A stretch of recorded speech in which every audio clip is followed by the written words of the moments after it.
Lección 2. ¿Por qué enseñar especialización financiera? En 1990, mi mejor amigo, Mike, se hizo cargo del imperio de su padre y está haciendo un mejor trabajo que él. Nos vemos 1 o 2 veces al año para jugar al golf. Él y su esposa son más ricos de lo que usted pueda imaginarse. El imperio de mi padre rico está en buenas manos y Mike está preparando a su hijo para que tome su lugar, como su padre nos preparó a nosotros. En 1994 yo me retiré a la edad de 47 años y mi esposa Kim se retiró a los 37. El retiro no significa dejar de trabajar. Para mi esposa y para mí significa que, a no ser por cambios catastróficos imprevistos, podemos trabajar o no trabajar, y nuestra riqueza crece automáticamente, manteniéndose por encima de la inflación. Creo que significa libertad.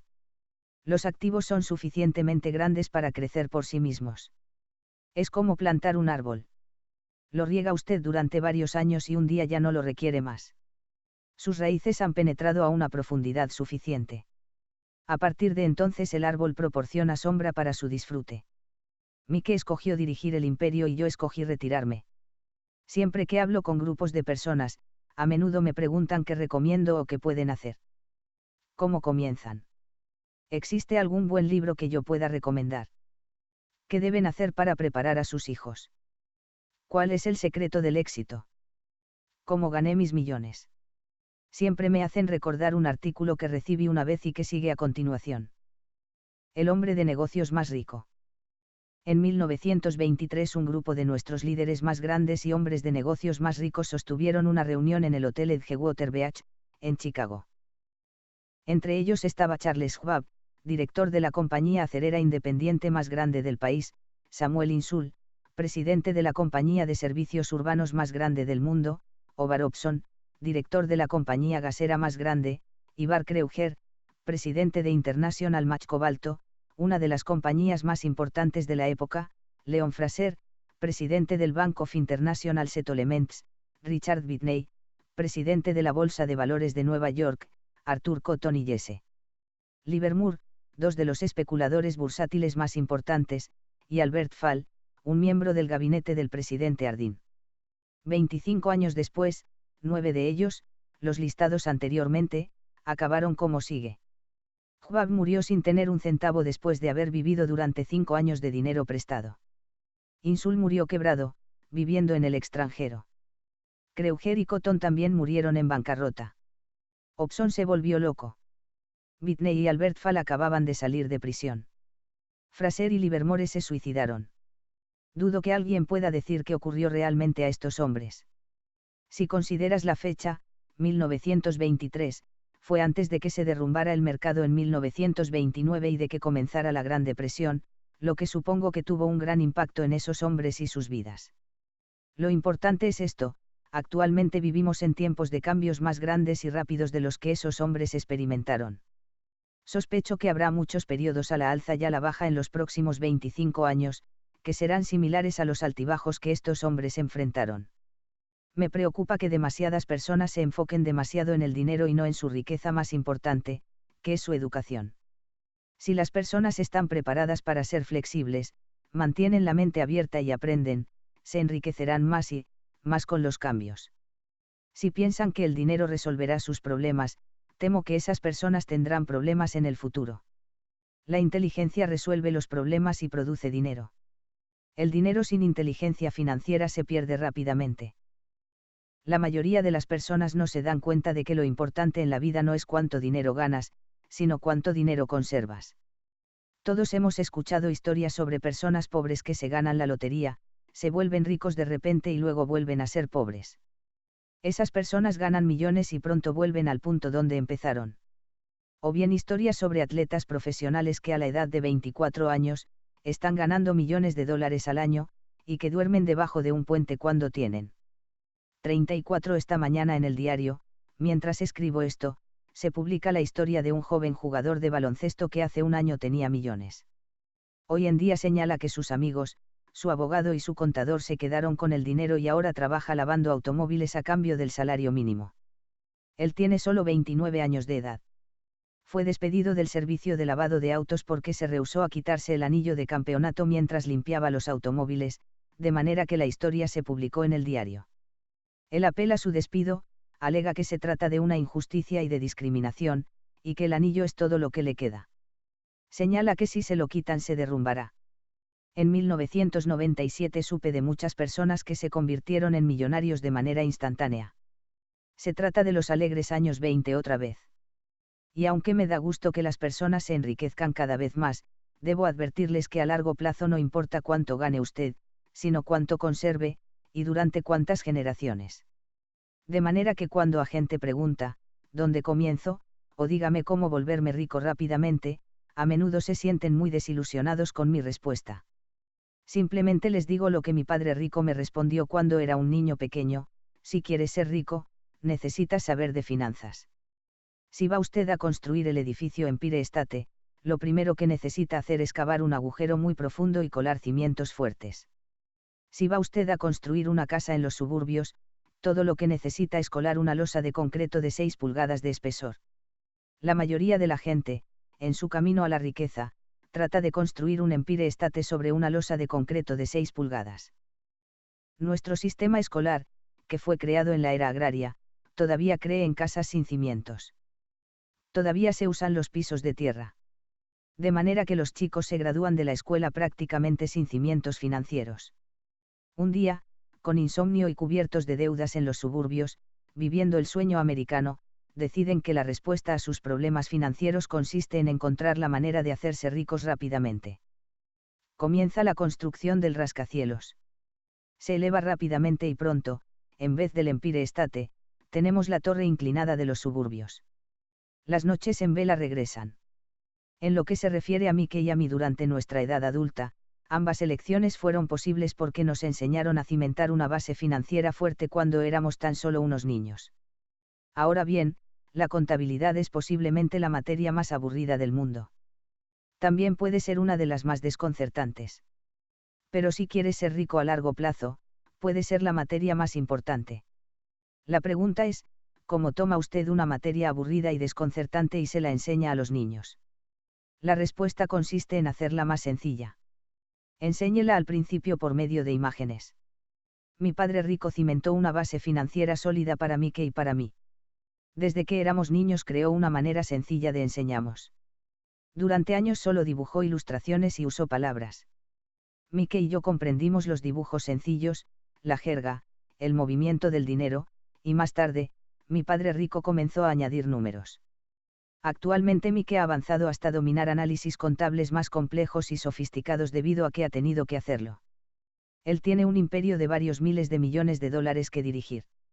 Yo no soy tan sofisticado porque mi imperio es más pequeño, y sin embargo, procedemos de los mismos cimientos.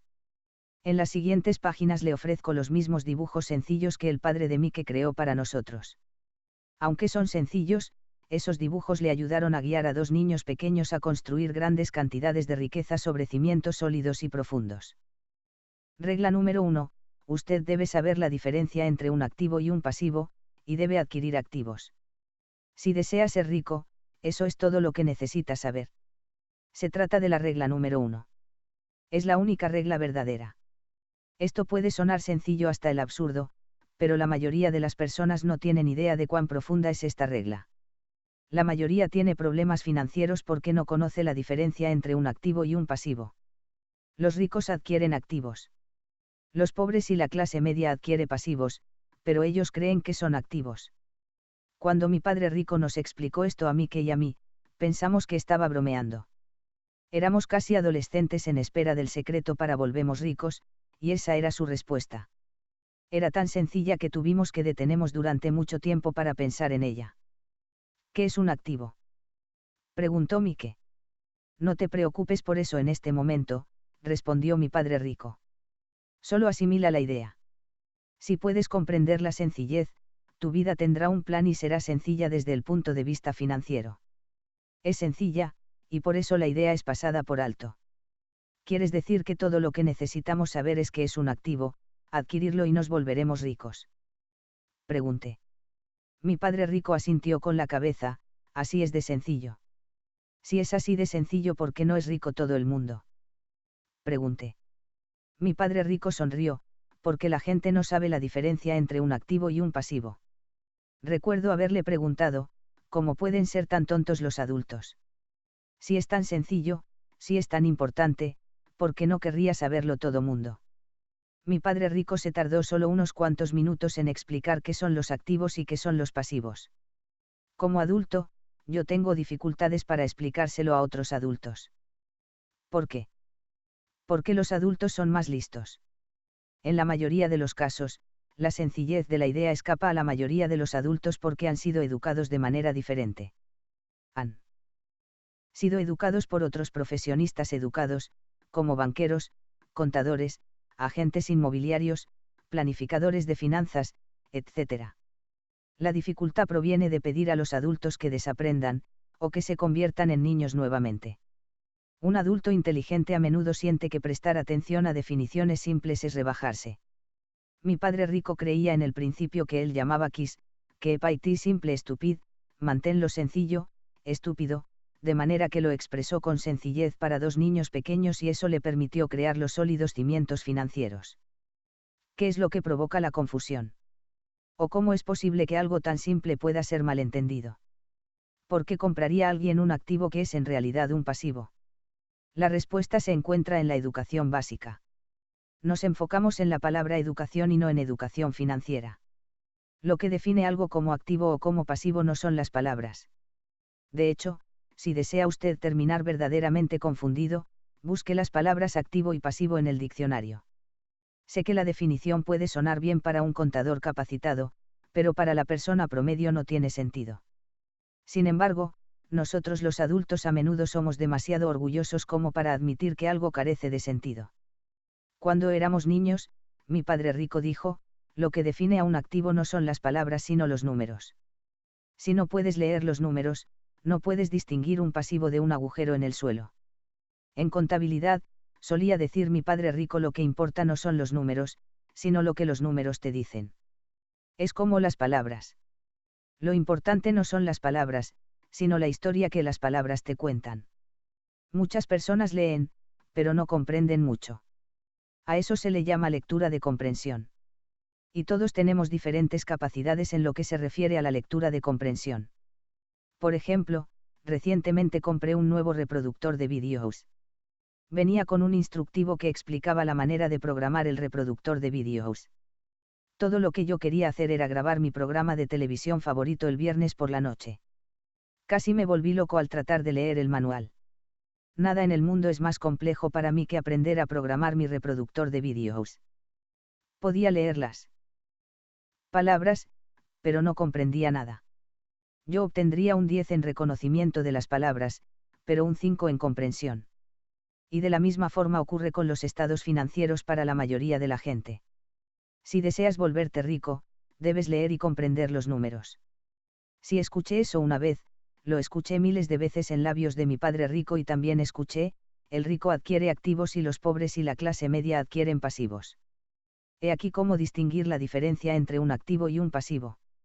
Muchos contadores y profesionales de finanzas no están de acuerdo con las definiciones, pero estos dibujos sencillos fueron el principio de los sólidos cimientos financieros para dos niños pequeños. Para enseñar a los niños, mi padre rico trató de mantener las cosas sencillas, utilizando tantas ilustraciones como le fue posible, tan pocas palabras como pudo, y ningún número durante años. El cuadro superior es una declaración de ingreso, también llamado estado de pérdidas y ganancias. Mide los ingresos y los gastos. El dinero que entra y el dinero que sale. El diagrama inferior es la hoja de balance. Se le llama así porque se supone que debe equilibrar los activos contra los pasivos. Muchos novatos en las finanzas no conocen la relación entre la declaración de ingreso y la hoja de balance. Es vital comprender esa relación. La causa principal por la que las personas tienen problemas financieros consiste sencillamente en que no conocen la diferencia entre un activo y un pasivo. La causa de la confusión se encuentra en la definición de ambas palabras. Si deseas obtener una lección en lo que se refiere a la confusión, simplemente busca las palabras activo y pasivo en el diccionario. Ahora bien, eso puede tener sentido para los contadores capacitados, pero para la persona común es como si estuviera escrito en chino mandarín. Puede usted leer las palabras en la definición, pero la comprensión es difícil. Como dije anteriormente, mi padre rico simplemente les dijo a los dos niños que los activos ponen dinero en tu bolsillo. Fácil, sencillo y utilizable. Ahora que los activos y pasivos han sido definidos mediante ilustraciones, puede ser más sencillo comprender las definiciones formuladas mediante palabras. Un activo es algo que pone dinero en mi bolsillo. Un pasivo es algo que extrae dinero de mi bolsillo. Esto es en realidad todo lo que necesita usted saber. Si desea ser rico, simplemente pase su vida construyendo activos. Si desea ser pobre o miembro de la clase media, pase su vida construyendo pasivos. No saber la diferencia es lo que ocasiona los problemas financieros en el mundo real. La falta de educación, tanto en lo que se refiere a palabras como a números, es el cimiento de los problemas financieros. Si las personas tienen dificultades financieras, existe algo que no pueden leer, ya sea en números o palabras. Algo no han comprendido. Los ricos son ricos porque están mejor educados en diferentes áreas que las personas que tienen problemas financieros. De manera que si usted desea ser rico y conservar su riqueza, es importante contar con una educación financiera, tanto en palabras como en números. Las flechas en los diagramas representan el flujo de efectivo. Los números por sí mismos en realidad significan poco. De la misma forma en que las palabras aisladas significan poco. Es la historia lo que cuenta. En el ámbito de los informes financieros, la lectura de los números es similar a la trama de la historia. La historia cuenta dónde se genera el efectivo. En 80% de las familias, la historia financiera es una historia de trabajo duro para salir adelante. No porque no ganen dinero, sino porque pasan sus vidas construyendo pasivos en vez de activos. Por ejemplo, este es el flujo de efectivo de una persona pobre, o de un joven que todavía vive en casa de sus padres. Este es el patrón de flujo de efectivo de una persona perteneciente a la clase media. Este es el patrón de flujo de efectivo de una persona rica. Obviamente, todos estos diagramas han sido simplificados al extremo. Todos tenemos gastos vitales, la necesidad de alimentos, vivienda y vestido. Los diagramas muestran el flujo de efectivo a lo largo de la vida de personas pobres, de clase media y ricas.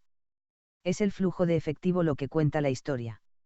Es la historia de cómo una persona maneja su dinero, qué hace después de que tiene el dinero en la mano. La razón por la que comencé con la historia de los hombres más ricos de Estados Unidos es para ilustrar la falla en la manera de pensar de mucha gente. El error es que el dinero resuelve todos los problemas. Esa es la razón por la que me siento incómodo cuando escucho que la gente me pregunta cómo volverse rica rápidamente. ¿O dónde deben comenzar? A menudo escucho la frase, estoy endeudado, así que necesito ganar más dinero. Sin embargo, más dinero a menudo no resolverá el problema, de hecho, puede en realidad hacerlo más grave. El dinero hace evidentes nuestras fallas humanas. El dinero arroja luz en aquello que no conocemos. Esa es la razón por la que, a menudo, una persona que recibe repentinamente una gran cantidad de dinero, digamos por una herencia, un aumento de sueldo o porque gana la lotería, pronto vuelve al mismo desorden financiero, si no es que a un desorden todavía peor al que tenía antes de recibir el dinero. El dinero solo acentúa el patrón de flujo de efectivo que está en su mente. Si su patrón consiste en gastar todo lo que gana, lo más probable es que el incremento en efectivo tendrá como resultado un incremento en el gasto. Por eso el dicho, un tonto con dinero es una gran fiesta. He señalado muchas veces que asistimos a la escuela para obtener habilidades académicas y profesionales, y que ambas son importantes. Aprendemos a ganar dinero con nuestras habilidades profesionales. En los años 60, cuando yo estaba en la preparatoria, si alguien tenía buenos resultados académicos, la gente consideraba casi inmediatamente que ese estudiante brillante sería un médico. Casi nadie le preguntaba al chico si quería ser médico. Se daba por sentado. Era la profesión que ofrecía las recompensas financieras más grandes. Hoy en día los médicos enfrentan desafíos financieros que yo no le desearía a mi peor enemigo.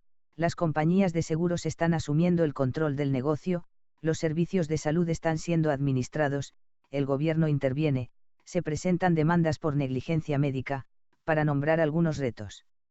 Actualmente los chicos quieren ser jugadores de baloncesto, golfistas como Tiger Woods, genios de la computación, estrellas de cine, estrellas de rock, reinas de belleza o corredores de Wall Street, simplemente porque es allí donde hay fama, dinero y prestigio. Esa es la razón por la que es tan difícil motivar a los chicos en la escuela actualmente. Ellos saben que el éxito profesional ya no se vincula únicamente al éxito académico, como alguna vez sucedió. Debido a que los estudiantes dejan la escuela sin contar con las habilidades financieras, millones de personas educadas practican su profesión exitosamente, pero más tarde se encuentran en problemas financieros. Esas personas trabajan muy duro, pero no salen adelante. Lo que hace falta en su educación no es cómo hacer dinero, sino cómo gastarlo, es decir, qué hacer después de ganarlo. A eso se le llama aptitud financiera, qué hacer con el dinero una vez que usted lo ha ganado, cómo evitar que los demás se lo quiten, cuánto tiempo conservarlo, y qué tan duro trabaja ese dinero para usted. La mayoría de las personas no pueden decirle por qué tienen problemas financieros porque no comprenden el flujo de efectivo. Una persona puede tener una gran educación, ser exitoso desde el punto de vista profesional, pero carecer de educación financiera.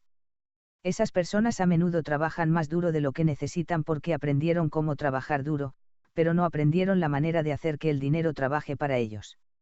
La historia de cómo el perseguir el sueño financiero se convierte en una pesadilla financiera. La imagen en movimiento de las personas que trabajan duro tiene un patrón. Una pareja recién casada, feliz y bien educada, comienza su vida en común en uno de los dos estrechos apartamentos que alquilaban.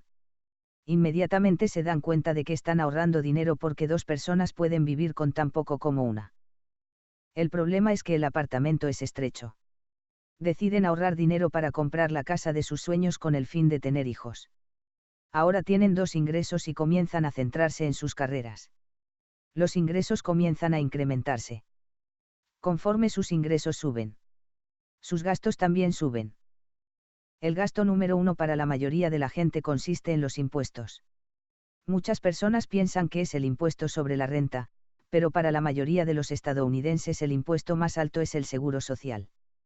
Como empleado, pareciera como si el impuesto al seguro social combinado con el impuesto para servicios de salud, Medicare, fuera de aproximadamente 7.5%, pero en realidad es de 15% debido a que el patrón debe aportar la misma cantidad al seguro social. Se trata esencialmente de dinero que el empleador no puede pagarle a usted. Además, usted aún debe pagar impuestos sobre la renta por las cantidades deducidas de sus salarios para el impuesto al seguro social, ingreso que usted nunca recibió porque se fue directamente al seguro social por medio de la retención.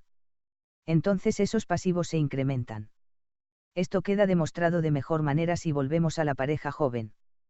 Como resultado del incremento de sus ingresos, deciden salir y comprar la casa de sus sueños. Una vez en su casa, tienen un nuevo impuesto denominado impuesto a la propiedad o impuesto predial. A continuación adquieren un nuevo automóvil, nuevos muebles y nuevos aparatos para acondicionar su nueva casa. De repente despiertan y descubren que la columna de pasivos está colmada con la deuda de la hipoteca y las tarjetas de crédito. Ahora están atrapados en la carrera de la rata. Tienen un hijo.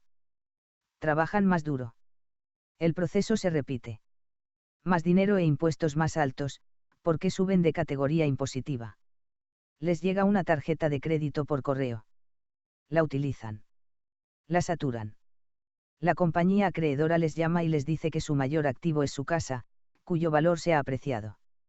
La compañía ofrece un préstamo de consolidación de deuda, porque su crédito es muy bueno y les dice que la cosa más inteligente que pueden hacer es deshacerse de la deuda al consumo con tasa de interés alta al pagar su tarjeta de crédito. Además, el interés sobre su casa es deducible de impuestos. La pareja acepta y liquida la deuda de sus tarjetas de crédito. Respiran con alivio. Sus tarjetas de crédito están pagadas. Ahora tienen su crédito al consumo añadido a su hipoteca. Sus pagos disminuyen porque han extendido la deuda por 30 años. Es lo más inteligente que pueden hacer. El vecino los llama para invitarlos a ir de compras, se trata del remate por el Día de los Veteranos. Es una oportunidad para ahorrar algo de dinero. Se dicen, no compraremos nada, solo iremos a ver. Pero solo en caso de que encuentren algo, llevan su tarjeta de crédito en la cartera. Yo me encuentro con parejas jóvenes como esta todo el tiempo. Sus nombres cambian, pero su dilema financiero es el mismo.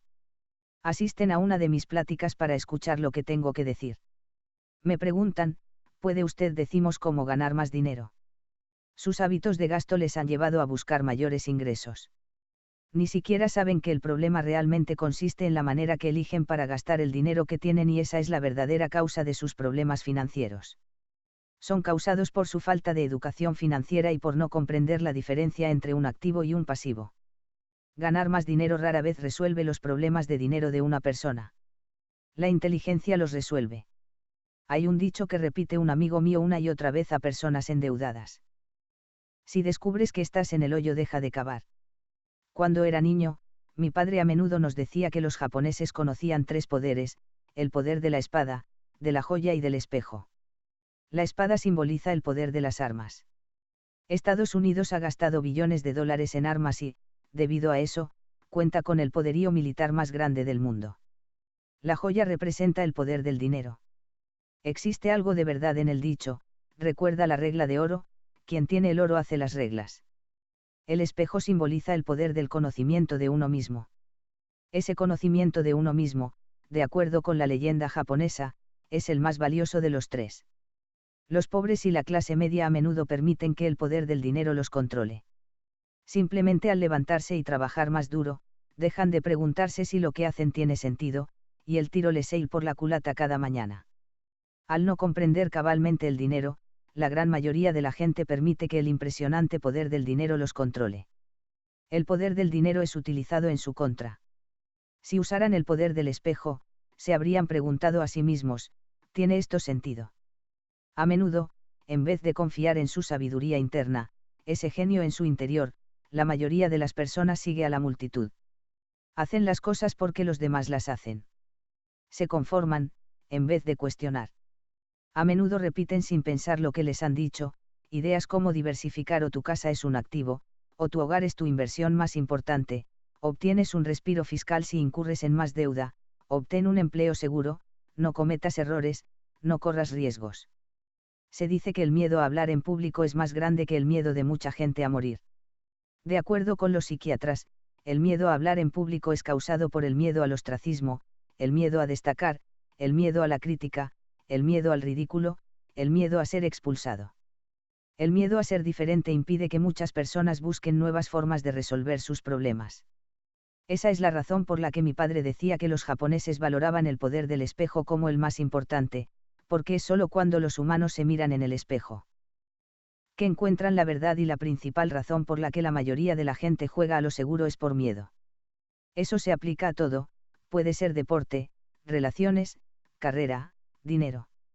Es el mismo miedo, el miedo al ostracismo, lo que ocasiona que la gente se conforme y no ponga en duda opiniones comúnmente aceptadas o tendencias populares.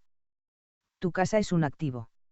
Obtén un préstamo de consolidación y sal de deudas. Trabaja más duro. Es una promoción. Algún día seré vicepresidente. Ahorra dinero. Cuando obtenga un aumento voy a construir una casa más grande. Los fondos mutualistas son seguros. Las muñecas de Tic-Cleme Elmo están agotadas, pero tengo una en el almacén que otro cliente no ha venido a recoger todavía. Muchos problemas financieros importantes son causados por seguir a la multitud y tratar de mantener el paso de los demás. Ocasionalmente, todos necesitamos mirarnos en el espejo y ser sinceros con nuestra sabiduría interior, en vez de obedecer a nuestros miedos. Para la época en que Mike y yo teníamos 16 años de edad, comenzamos a tener problemas en la escuela. No éramos malos muchachos. Simplemente comenzamos a separarnos de la multitud. Trabajábamos para el padre de Mike después de clases y los fines de semana. Mike y yo a menudo pasábamos horas después del trabajo, sentados a la mesa con su padre mientras sostenía reuniones con banqueros, abogados, contadores, corredores de bolsa, inversionistas, gerentes y empleados. Se trataba de un hombre que había abandonado la escuela a los 13 años y que ahora dirigía, instruía, ordenaba y hacía preguntas a personas educadas. Ellos acudían a su llamado y se sentían incómodos cuando él no los aprobaba. Él era un hombre que no había seguido a la multitud. Era un hombre que modeló su propia forma de pensar y que detestaba las palabras tenemos que hacerlo de esta manera porque es la forma en que todos los demás lo hacen. También odiaba las palabras no puedo. Si querías que hiciera algo, simplemente tenías que decir no creo que puedas hacerlo. Mike y yo aprendimos más cuando asistimos a esas reuniones de lo que aprendimos en todos nuestros años de escuela, incluyendo la universidad. El padre de Mike no había recibido educación escolar, pero tenía educación financiera y como resultado de ello era un hombre exitoso. Solía decimos una y otra vez, una persona inteligente contrata personas más inteligentes que ella. De manera que Mike y yo tuvimos el beneficio de pasar horas escuchando a personas inteligentes, y en el proceso, aprendemos de ellas. Por eso, tanto Mike como yo no podíamos simplemente aceptar el dogma estándar que nuestros maestros predicaban. Y eso causó los problemas. Cada vez que un maestro decía, si ustedes no obtienen buenas calificaciones, no les irá bien en el mundo real, Mike y yo levantábamos nuestras cejas. Cuando nos pedían que siguiéramos procedimientos establecidos y no apartarnos de las reglas, nos dimos cuenta de cómo este proceso escolar en realidad desalienta la creatividad. Comenzamos a comprender por qué nuestro padre rico nos dijo que las escuelas habían sido planeadas para producir buenos empleados en vez de buenos empleadores. Ocasionalmente Mike o yo le preguntábamos a nuestros maestros de qué manera era aplicable lo que estudiábamos o bien, preguntábamos por qué nunca estudiábamos el dinero y la manera en que funciona. A esta última pregunta a menudo obteníamos la respuesta de que el dinero no era importante, de que si lográbamos la excelencia en nuestra educación, el dinero vendría por sí mismo. Mientras más conocíamos acerca del poder del dinero, mayor era la distancia que nos separaba de nuestros profesores y compañeros de clase. Mi padre educado nunca me presionó acerca de las calificaciones. A menudo me preguntaba por qué. Sin embargo, si comenzamos a discutir sobre dinero. Para la época en que yo tenía 16 años de edad, es probable que tuviera mejores conocimientos sobre el dinero que mi madre o mi padre. Podía llevar libros contables, escuchaba a contadores especializados en impuestos, abogados corporativos, banqueros, corredores de bienes raíces, inversionistas, etc. Mi padre hablaba con maestros. Un día, mi padre me estaba explicando por qué nuestra casa era nuestra inversión más importante. Una discusión no muy placentera tuvo lugar entre nosotros cuando le demostré por qué yo consideraba que una casa no era una buena inversión. El siguiente diagrama ilustra la diferencia entre la percepción de mi padre rico y la de mi padre pobre en lo que se refiere a sus casas. Uno de mis padres consideraba que su casa era un activo, y el otro pensaba que era un pasivo.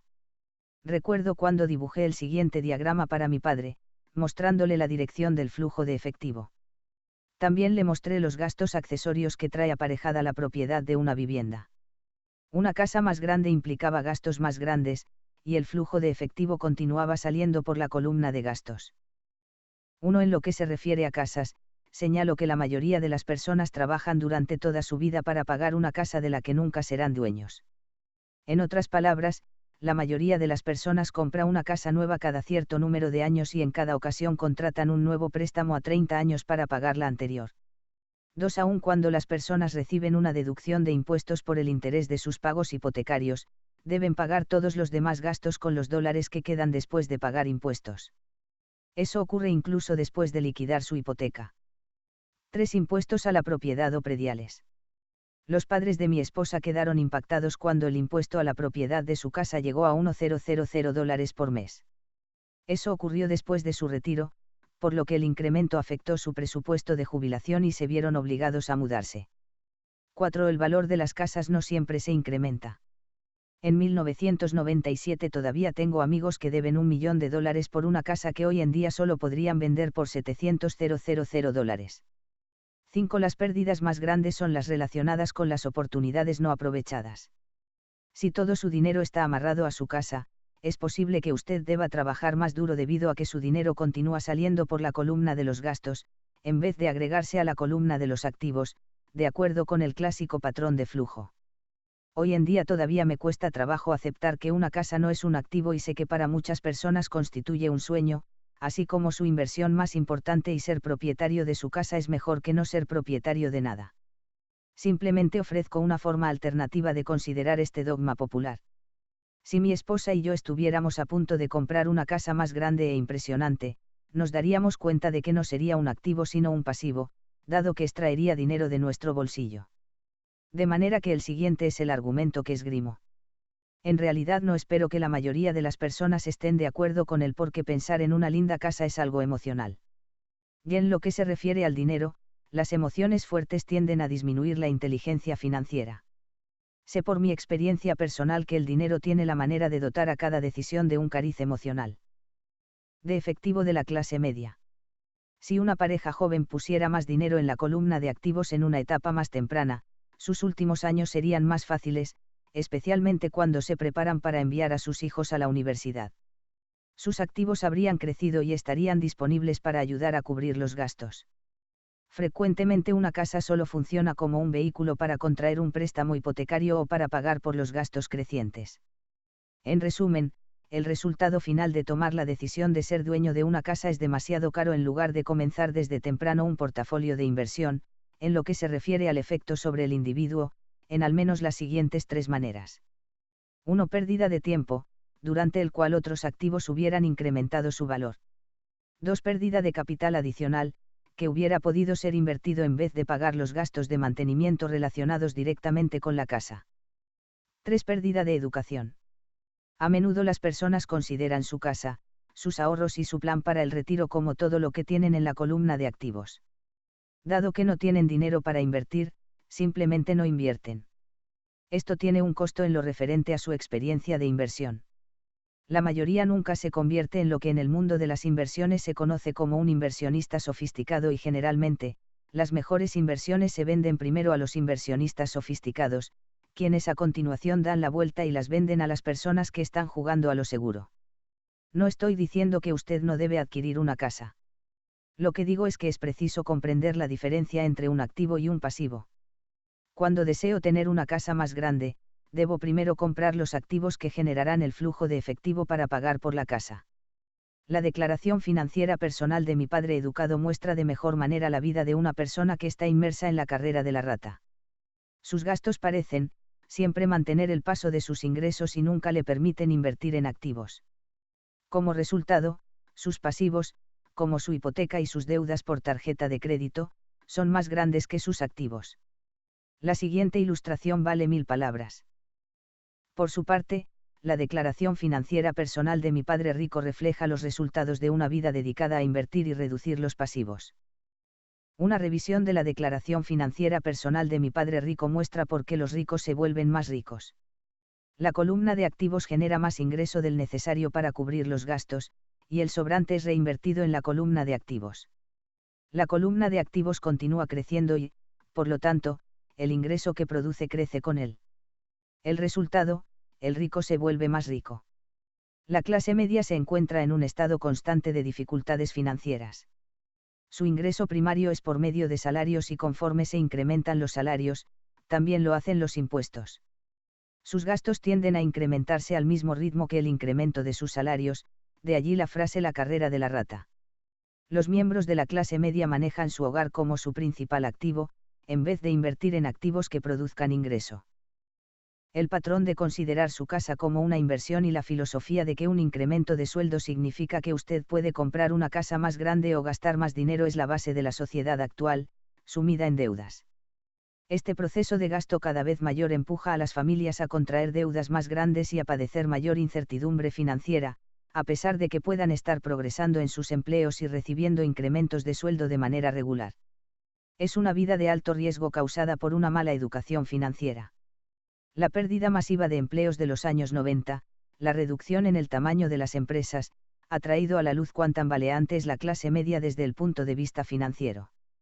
Repentinamente, los planes de pensión de las compañías son reemplazados por los planes denominados 40LK. La seguridad social está evidentemente en problemas y no puede ser considerada como una fuente para el retiro. El pánico se ha apoderado de la clase media. Lo bueno es que actualmente muchas de esas personas han comprendido estos temas y han comenzado a comprar fondos mutualistas. El incremento en la inversión es en gran medida responsable de la enorme corrida que hemos visto en el mercado bursátil. Actualmente existen más y más fondos mutualistas, que son creados para satisfacer la demanda de la clase media. Los fondos mutualistas son muy populares debido a que representan seguridad. Los compradores promedio de los fondos mutualistas están demasiado ocupados trabajando para pagar impuestos e hipotecas, ahorrar para pagar la universidad de sus hijos y para liquidar sus tarjetas de crédito. No tienen tiempo para estudiar cómo invertir, de manera que confían en los conocimientos del gerente de un fondo mutualista. Además, debido a que el fondo mutualista incluye muchos tipos diferentes de inversión, consideran que su dinero está más seguro porque está diversificado. Este grupo de miembros educados de la clase media acepta el dogma de la diversificación que es postulado por los corredores de fondos mutualistas y los planificadores financieros. Juega a lo seguro. Evita el riesgo.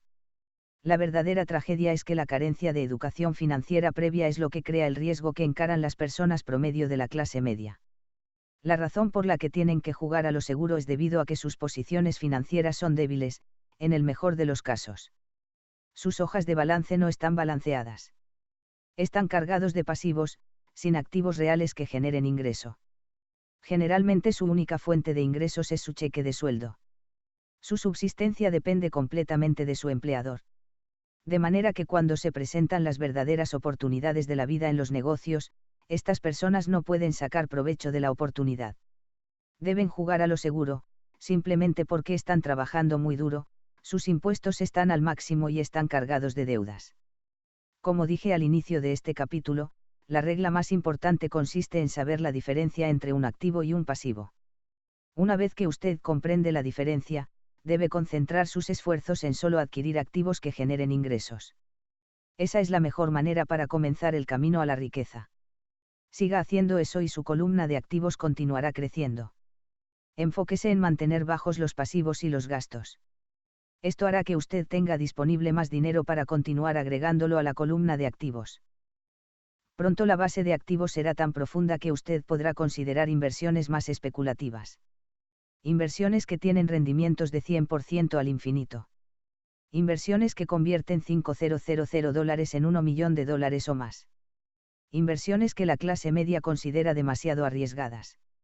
Invertir no es riesgoso. Es la carencia de inteligencia financiera sencilla, comenzando con la educación financiera, lo que ocasiona que el individuo esté en demasiado riesgo. Si usted hace lo que hacen las masas, obtendrá la siguiente imagen. Como empleado que también es propietario de una casa, sus esfuerzos laborales son en general de la siguiente manera. 1. Usted trabaja para alguien más. La mayoría de las personas, al trabajar para obtener un sueldo, están haciendo que el dueño o los accionistas se hagan más ricos. Sus esfuerzos y éxito ayudarán a proporcionar recursos para el éxito y la jubilación del dueño. 2. Usted trabaja para el gobierno. El gobierno retiene parte de su sueldo antes de que usted pueda incluso verlo. Al trabajar más duro, simplemente incrementa la cantidad de impuestos que toma el gobierno. La mayoría de la gente trabaja entre enero y mayo para el gobierno. 3. Usted trabaja para el banco. Después de pagar impuestos, su siguiente gasto más importante es generalmente su hipoteca y la tarjeta de crédito. El problema de simplemente trabajar más duro es que cada uno de esos 3 niveles obtiene una parte más grande de sus esfuerzos. Usted necesita aprender la manera de lograr que sus esfuerzos le beneficien a usted y a su familia de manera directa. Una vez que haya decidido concentrarse en sus propios negocios, ¿cómo establece sus metas? La mayoría de las personas deben conservar su profesión y depender de su salario para financiar la adquisición de sus activos. Conforme sus activos crecen, ¿cómo pueden medir el nivel de su éxito? Cuando se dan cuenta de que son ricos, de que poseen riqueza. Así como tengo mis propias definiciones de activos y pasivos, tengo mi propia definición de riqueza. De hecho, la tomé prestada de un hombre llamado Buckminster Fuller. Algunos lo consideraban un charlatán y otros lo consideraban un genio. Hace algunos años puso a farfullar a todos los arquitectos debido a que solicitó una patente en 1961 para algo llamado domo geodésico. Sin embargo, en su solicitud, Fuller también mencionó algo sobre la riqueza. Era muy confuso al principio, pero después de leerla algunas veces comenzó a tener sentido. La riqueza es la capacidad de una persona para sobrevivir cierto número de días en el futuro, o bien, si dejo de trabajar el día de hoy, ¿cuántos días sobreviviré? A diferencia del valor neto, la diferencia entre sus activos y pasivos, que frecuentemente incluye la basura cara de una persona y las opiniones de lo que valen las cosas, esta definición crea la posibilidad de desarrollar un método verdaderamente preciso de medición. Yo puedo ahora medir y saber en realidad dónde estoy en lo que se refiere a mi meta de lograr la independencia financiera. A pesar de que el valor neto incluye esos activos que no producen efectivo, como las cosas que usted adquirió y que ha guardado en su cochera, la riqueza mide cuánto dinero está produciendo su dinero y, por lo tanto, su capacidad de sobrevivir financieramente. La riqueza es la medida del flujo de efectivo en la columna de activos en comparación con la columna de gastos.